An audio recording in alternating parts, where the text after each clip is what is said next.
Argentina கால்பந்து ஜாம்பவான் Lionel Messi 3 நாட்கள் சுற்றுப்பயணமாக India வந்துள்ளார். கொல்கத்தா விசிட்டுக்கு பின் ஐதராபாத் சென்ற மெஸ்ஸியை தெலுங்கானா முதல்வர் ரேவந்த் வரவேற்றார். உப்பலில் உள்ள ராஜீவ்காந்தி சர்வதேச மைதானத்தில் ஏற்பாடு செய்யப்பட்ட நிகழ்ச்சியில் மெஸ்ஸி மற்றும் அவரது அணியைச் சேர்ந்த லூயிஸ் சுவாரஸ், ரோட்ரிகோ ஆகியோர் கலந்து கொண்டனர். அவர்களை காண ஆயிரக்கணக்கான ரசிகர்கள் திரண்டனர்.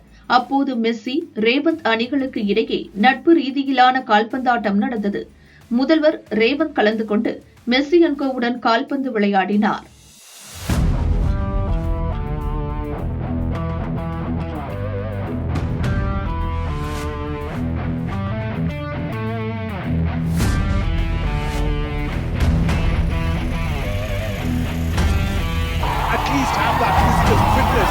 இந்த நிகழ்ச்சியை பார்க்க காங்கிரஸ் எம்பி ராகுல் ஐதராபாத் வந்திருந்தார்.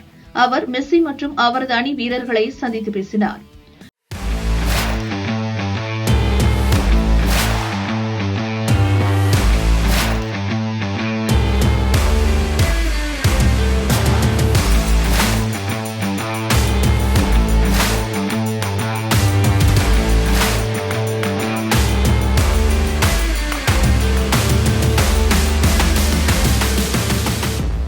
முன்னதாக மெஸ்ஸி கொல்கத்தா நிகழ்ச்சியில் பங்கேற்றபோது அங்கு அவரது ரசிகர்கள் வன்முறையில் ஈடுபட்டனர். இதையடுத்து ஐதராபாத்தில் பலத்த போலீஸ் பாதுகாப்பு போடப்பட்டு இருந்தது.